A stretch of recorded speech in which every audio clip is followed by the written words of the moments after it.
पिछले कुछ दिनों से दिल्ली में कोरोना के केसेस काफ़ी तेज़ी से बढ़ रहे हैं।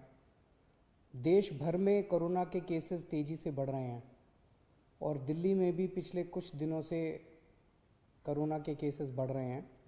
16 मार्च को दिल्ली में लगभग 425 केस थे और आज कल की रिपोर्ट अभी थोड़ी देर में अभी जारी होने वाली है।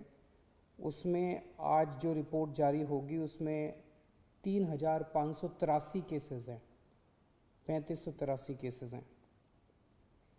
एक तरह से दिल्ली, जैसा मैंने हमेशा कहा है कि दिल्ली ने सबसे ज़्यादा मुश्किल कोरोना की स्थिति को एनकाउंटर किया है।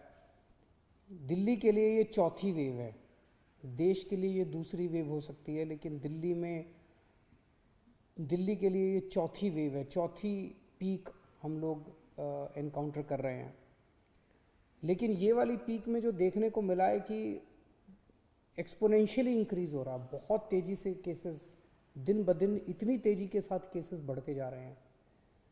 ये चिंता का विषय है, लेकिन घबराने की ज़रूरत नहीं है। हम सरकार में इस स्थिति के ऊपर पूरी नज़र रखे हुए हैं और जो भी उचित कदम उठाने की ज़रूरत है वो सभी कदम हम लोग उठा रहे हैं।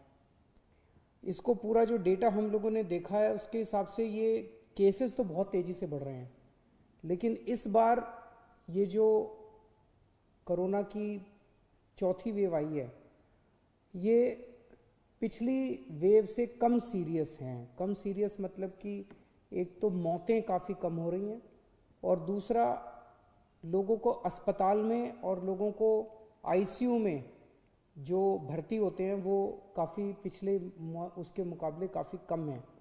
हम ये देख रहे थे कि अक्टूबर के महीने में जब लगभग इतने ही केस 3-4 हज़ार केसेस डेली आ रहे थे, उस वक्त आईसीयू में लगभग 1700 के करीब पेशेंट्स थे और आज लगभग 800 के करीब 50% के करीब पेशेंट्स हैं।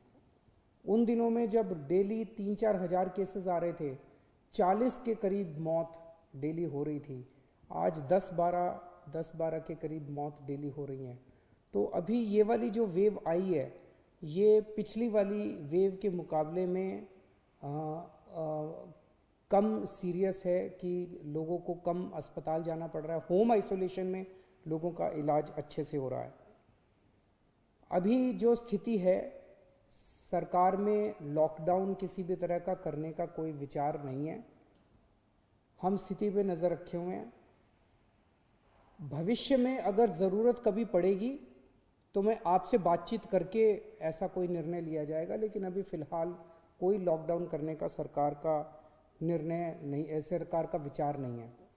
लेकिन आज हमने मीटिंग करके ये देखा कि अस्पतालों में और कितनी व्यवस्था करने की ज़रूरत है ताकि अगर लोग बीमार हों और वो अस्पताल में एडमिट होना चाहें तो एम्बुलेंस की व्यवस्था, अस्पताल की व्यवस्था, वेंटिलेटर की व्यवस्था, ऑक्सीजन की व्यवस्था और आईसीयू की व्यवस्था, ये सारी व्यवस्थाओं के ऊपर आज हम लोगों ने विचार किया है और इसके लिए पूरा प्लान तैयार किया है कि कैसे कैसे किन किन स्टेजेस के अंदर आईसीयू के बेड्स बढ़ाए जाएंगे, कब कब प्राइवेट अस्पतालों के अंदर आईसीयू के बेड्स बढ़ाए जाएंगे, कब कब सरकारी अस्पतालों के अंदर कितने कितने बढ़ाए जाएंगे, उसकी हम लोगों ने पूरी प्लानिंग की है। तो हॉस्पिटल मैनेजमेंट, हेल्थ मैनेजमेंट पूरा सिस्टम जो है, कोरोना में अगर आने वाले समय में केसेस इसी तेज़ी के साथ बढ़ते हैं तो उसको ध्यान में रखते हुए हम लोगों ने आज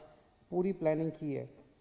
मुझे लगता है कि हमारे सामने मोटे मोटे तौर पे 3 काम हैं।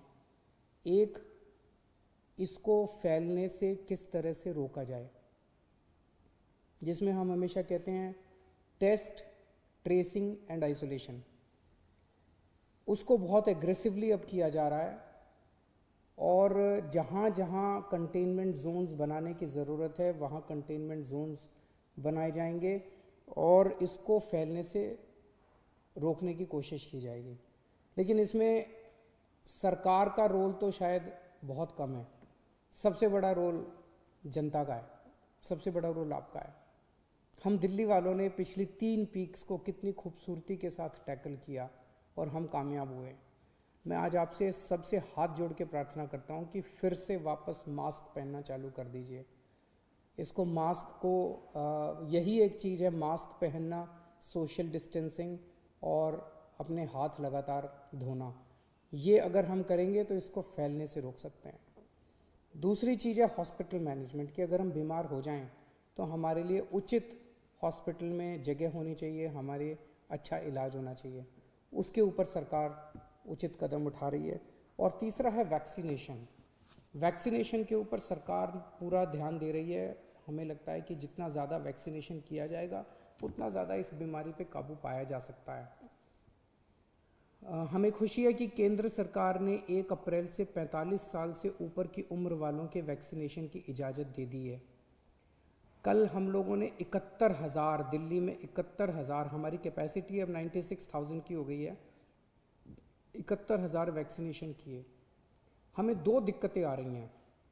एक तो ये कि केंद्र सरकार ने गाइडलाइन की है कि जहाँ भी वैक्सीनेशन होगा वो केवल और केवल अस्पताल या हेल्थ फैसिलिटीज़ के अंदर हो सकता है। उसमें शुरू में ये डर था कि अगर वैक्सीनेशन के कुछ साइड इफ़ेक्ट हो गए, कोई रिएक्शन हो गया, तो वहाँ पे तुरंत कोई फैसिलिटी होनी चाहिए ताकि उसका इलाज किया जा सके। लेकिन अब तो 4 महीने हो गए, 3 महीने हो गए लगभग वैक्सीनेशन करते हुए। कल बता रहे हैं 71,000 हमने वैक्सीनेशन किए, जिसमें 4 लोगों को थोड़ा बहुत वो हुआ रिएक्शन वगैरह, और वो ठीक हो गए। घंटे 2 घंटे के अंदर वो लोग ठीक हो गए। तो अब ये तो सामने आ गया कि ये सेफ़ है। तो अगर ये सेफ़ है तो केंद्र सरकार अगर हमें मास लेवल पे वैक्सीनेशन करना अलाउ करे तो हम कम्युनिटी सेंटर्स में, स्कूलों के अंदर, मतलब कई 100 हज़ारों हम फैसिलिटीज़ क्रिएट करके इसको युद्ध स्तर के ऊपर वैक्सीनेशन ड्राइव शुरू कर सकते हैं। और अगर युद्ध स्तर के ऊपर वैक्सीनेशन ड्राइव शुरू की गई तो मुझे लगता है कि कोरोना को कंट्रोल करने में हम लोगों को मदद मिलेगी। उसकी हम पूरी, इसके बारे में उचित व्यवस्था की जा सकती है कि जहाँ जहाँ करेंगे हम एम्बुलेंस का इंतज़ाम कर दें, वो तुरंत कोई फर्स्ट एड का इंतज़ाम कर दें उनको। अगर किसी को बाई चांस कोई रिएक्शन वगैरह होता है तो उसको देखभाल करने का इंतज़ाम किया जा सकता है। लेकिन अगर हम नॉन हेल्थ फैसिलिटीज़ में अलाउ नहीं करेंगे तो इसकी एक सीमा है जिसके बियॉन्ड हम नहीं जा पाएंगे।